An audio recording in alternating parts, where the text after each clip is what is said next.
From Washington, D.C., this is Middle East Focus.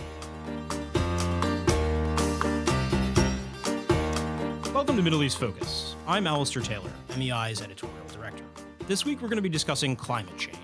With the United Nations Climate Change Conference currently underway in Katowice, Poland, it seems like an ideal time to take stock of how climate change is affecting the Middle East and what needs to be done to address the issue. To discuss where things stand and what all of this means for the region, I'm joined today by three great guests: Aisha Al-Sarihi, Amal, Kandeel, and Nadim Farajalla. Aisha is a visiting scholar at the Arab Gulf States Institute in Washington, D.C., where she's researching climate change policy and economic diversification strategies in Saudi Arabia. Amal is a non-resident scholar here at MEI, a water policy analyst, and a consultant for the UN Food and Agriculture Organization. Nadim is the director of the Climate Change and Environment Program at the Issam Institute for Public Policy and International Affairs at the American University of Beirut. Aisha, Amal, Nadim, thank you all for joining me today. Thank you. Thank you. Thank you for having us. Nadim, let's start with you. The Middle East is already one of the hottest and most water-scarce parts of the world. How is climate change affecting the region today, and what impact do projections suggest it'll have in the future? It's been an ongoing change in climate in the Middle East. Some countries, especially those around the Mediterranean, have felt it and sensed it more than others. But what we see right now, for example, in Lebanon, the snow cover in terms of extent, in time and space is declining. Some areas that were areas where people skied are now no longer covered with snow, even at the peak of the winter season. And overall, there is an increase in the temperature, especially the minimum temperature throughout, so it is affecting our snow cover in areas where it does snow. What we are projecting and what we are seeing actually, first is an increase in occurrence and extent of droughts, the occurrence of dust storms. All of these are in part triggered by the changing climate. And what we're looking at in the foreseeable future is an overall decline in rainfall over most of the Middle East, especially the Mediterranean rim. Droughts will be more frequent and more severe and protracted, again, in the Mediterranean region. When we look at the Arabian Peninsula, the monsoon affecting it may move further north in it, and it may intensify. This would lead to increased risk of flooding. Many parts of Saudi Arabia are experiencing floods right now, and this will be exacerbated. Coastal flooding will be also increasing, and especially due to sea level rise and the storm surges that are going to be associated with that. So it's fair to say that water is really a key to this whole dynamic here. On that point, Amal, I wanted to move over to you. On water, what's the distinction between water scarcity and water insecurity, and how relevant is that distinction in the context of the region today? Well, both of them are important parameters for any society or any region. They do have some distinctions between them, though. And they also are interconnected, even though they have those distinctions. So for water scarcity is a reflection of conditions of availability of a resource. So you can have scarcity of any resource, not just water. The scarcity of the resource is reflected in how much it's available compared to a population size in a region or a country, or compared to how much the resource is being used. That's for scarcity. Whereas security is more an issue of reliability of a resource. So how predictable is the supply of that resource, regardless of the size of the population or how much the resource is being used or is needed. So in some cases, you could have a certain degree of water scarcity, but not necessarily a significant degree of water insecurity. And water insecurity particularly is affected by factors that societies or countries and regions don't have much control over. They tend to be external factors.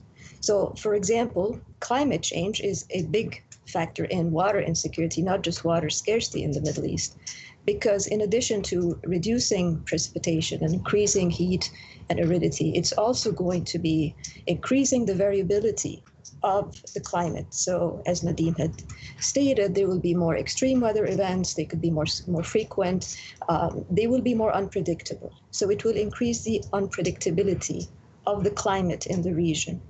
But in addition to climate change, which we cannot isolate, and with or without it, we have to deal with another thing in the Middle East, which is the high dependency of the region on external sources for a large proportion of its water resources. Over 50% of the region's water resources originate outside the region's territories. And these are concentrated in the major river basins like the Nile River system, the Tigris and Euphrates River system, and the Jordan Yarmouk River systems. The headwaters of these resources are not in the Middle East, which automatically means that in political terms, the region does not have control over what happens to the supply. That's an abstract form. We don't normally expect in any society or region or country that there will be, abrupt or unexplained or unilateral actions that would disrupt supplies. But this fact remains on the ground a fact, that the control over the resource politically is outside the region for most of the resources. And in addition, because of climate change, and climate change is affecting all the regions in the world, climate change will also have impacts in the countries where the head sources or the headwater sources of these river systems are. So when we look at the effects of climate change on the Middle East countries, we're not only thinking of how the physical impacts or what the physical impacts would be directly in the countries of the region, but also we need to consider what will they be outside the region where these resources originate, because that will then dictate what reactions and responses and adaptation measures the countries where these headwater resources originate, what are these responses that these countries will do in response to the effects of climate change on them. So you see that there are more levels of uncertainty playing out for the region. Are there also areas or sectors that you think are especially important when it comes to dealing with rising water scarcity and security? And what could happen if measures to adapt to climate change aren't taken to address that? So climate change obviously is going to affect all sectors broadly across the region. But in my work, in my view, in my perspective, and I think there is some considerable agreement on this, agriculture is key. It's key in terms of the extent of the problems that would arise in agriculture because of climate change, and also because of the importance of agriculture to a great extent in the region. So on one hand, agriculture is the largest user of water in the Middle East. Regardless of whether it's rain-fed agriculture or it's irrigated agriculture. It's the proportion of water it uses in total is somewhere between 78 to 87%, which is pretty high. But it's normal for the world generally, except this is a region that is water scarce. So this is a considerable amount of resources taken up by one sector in a region that is water scarce. At the same time, the sector does not contribute directly to the economies of the region, whether in terms of GDP or in terms of exports, in proportion to how much resources it uses. Indirectly, of course, agriculture tends to be, its effects are dispersed within any economy because it connects all sectors together. It's a market for sectors, it's a provider of supplies, and so on.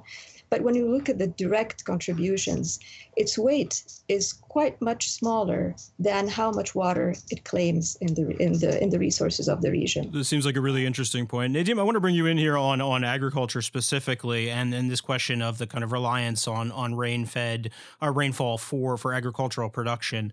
How can the sector be made more climate resilient? It is moving away, actually. It has been moving away from rain-fed to irrigated agriculture for a long time now. And many of the intensive agriculture practices in the region are actually irrigated agriculture, especially given the aridity of the region. So a few things that need to be done is to first and foremost work on proper irrigation practices. It's not only the technology of irrigation that needs to be changed. Half of the lands, if not more, are irrigated using surface flood irrigation, typical, furrow irrigation, flood irrigation, basin irrigation, and very few follow the more efficient sprinkler, drip, and even subsurface irrigation. So there is a need for a technological move, but also through several of our studies that we've done here at the American University of Beirut, we've noted that farmers need to be educated first on these technologies and then also on how, not only how to use them, but how much water their crops need. So you really need to move into some better form of irrigation management and moving into some types of supplemental irrigation or deficit irrigation to just use enough water to keep production at a substantial level. Also, we really need to move back to rain-fed agriculture and to agricultural practices that help conserve soil water moisture, because a lot of the tillage that goes on exposes soil at versus depth to the atmosphere, and we lose a lot of the moisture that's in it. So we really need to fall back on rain-fed agriculture, select crops that are that lend themselves to rain-fed agriculture, and then with time we really need to do research on different varieties that tolerate salinity, that tolerate more aridity, that tolerate heat, that can work towards producing food. Keep in mind that most of the region imports most of its food requirements, and sometimes in excess of 80% of the food requirements. So not only do we use most of our water for agriculture, we import most of our food.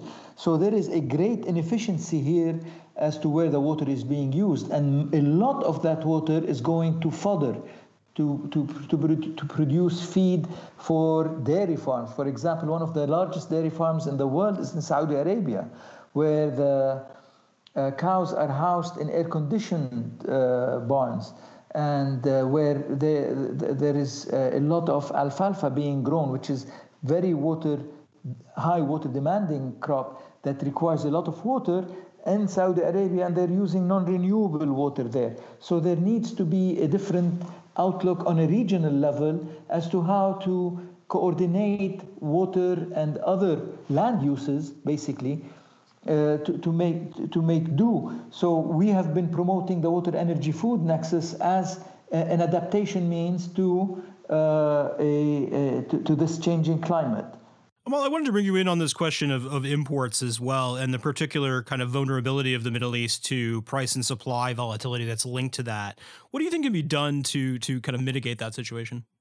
So to look at the problem of food importation and try to solve it, we need to look at the two components of where the problem is coming from. We have a supply side component that consists of domestic supply and imports. Both of them together are the contributing factors to why we depend so much on imports.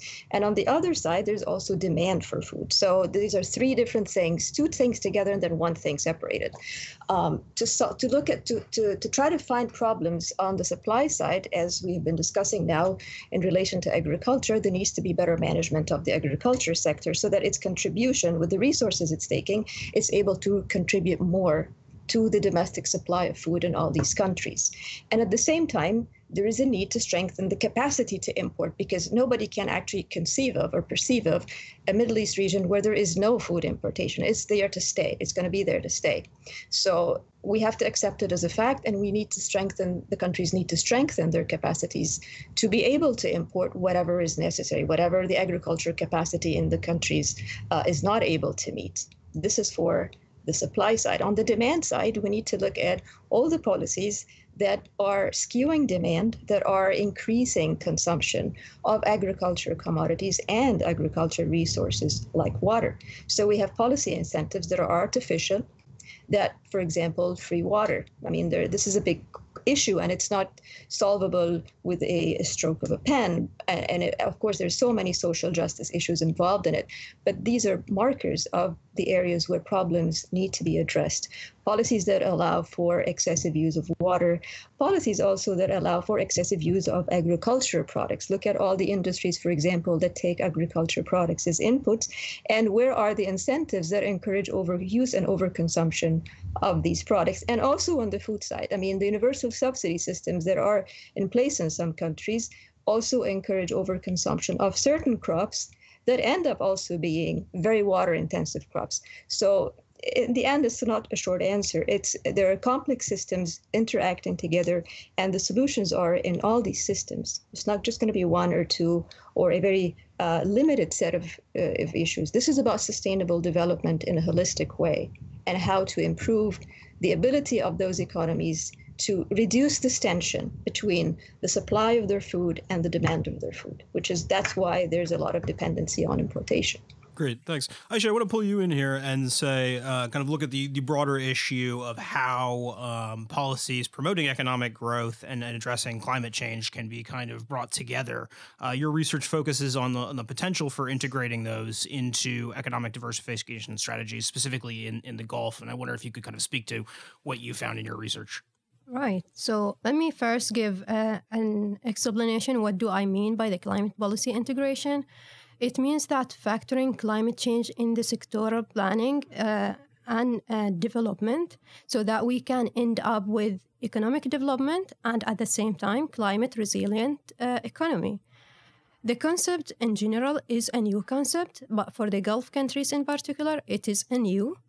The only Gulf country that paid attention to the importance of aligning climate change with the economic development or diversification is the UAE. It established a green growth initiative in 2014 or so. Otherwise, climate change and economic diversification are viewed separately, and climate change is not in the top political and economic agenda. Yes, there are some climate change related initiatives on the ground, such as the renewable energy, such as the energy efficiency.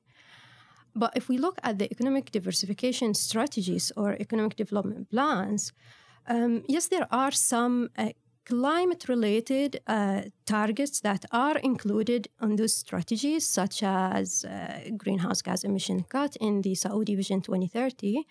And then there is renewable energy target in UAE Vision 2021. However, we need to also think that climate change is not only about the energy sector. As colleague just mentioned, it's also climate change is affecting all the other sectors. It's affecting the agriculture, the water, the infrastructure, and the tourism, and so on and so forth. So I think for the Gulf countries in particular, we need to shift that kind of thinking that climate change is a threat to the economy. We need to think more that if we can bring these two kinds of policies together, then we need to investigate what are the co-benefits, what are the advantages that can be achieved. And most importantly, I think we need to look at all the sectors, the energy and the other sectors, that they complement in each other, and we need a holistic way of thinking to address the problem. The water, food, and energy nexus that Nadim was speaking about earlier. Perhaps. Exactly. One of the issues that's been touched on previously is the question of subsidies. And in particular in the Gulf, these are an issue in the sense that they make for kind of low-cost power and water or no-cost power and water. And it's kind of a central part of the kind of social compact in the Gulf. How can governments reform that issue without causing social problems? Yeah, so the fossil fuel subsidies for water or electricity, those subsidies has been set over a long time, 4 or 5 decades or so, because we had this long period of low cost or no cost. It created a behavior of high consumption. So the Gulf countries are one of the most high consumption in per capita basis in the world. And this is because of this kind of policies. So therefore, yes, removing the subsidies at once is going to cause a problem. And I think the best way to do it is that we can start with the large consumers in the society, like the industrial or commercial consumers. And in that way, that would send a signal to the other segments of the society, like the individual or household consumers. It will give them a signal, yeah, maybe it is also coming to us. But what the government can also do at this time, before removing all the subsidies to the other segments of the society, it can also establish some awareness campaign programs to inform the people how this is going to be useful for me as a person and for the country and the economy as a whole. And yeah, if the government have decided to remove the subsidies for the individual consumers, then yeah, to avoid the problem of income inequality, there need to be some kind of safety nets. So the government can actually not remove the whole subsidy, but reallocate the subsidies for those who need the subsidy. So yeah, so in this way we can avoid the law. Doing it in a balanced way that doesn't exacerbate existing social inequalities. Yes. I think that's the kind of the tricky thing about climate change is that it's tied up in so many other issues, from agriculture to water to social inequalities to the political situation to actors outside of the Middle East. Amal, as you mentioned earlier, in terms of the headwaters of regions. So I think that's one of the main reasons why it's just such a complicated and fascinating at the same time and issue. And it's a social problem as well. Absolutely, absolutely. I think that's all we've got time for today, but thank you very much, Aisha, Amal, Nadim, for joining us today. And thank you to our audience for listening in and to our colleague Scott for producing this podcast. And we'll see you all next week for our special end of the year review podcast, when we'll be joined by a number of different scholars from across MEI. This has been a presentation of the Middle East Institute. To support MEI's programs and podcasts, please donate at www.mei.edu. Thank you for your support.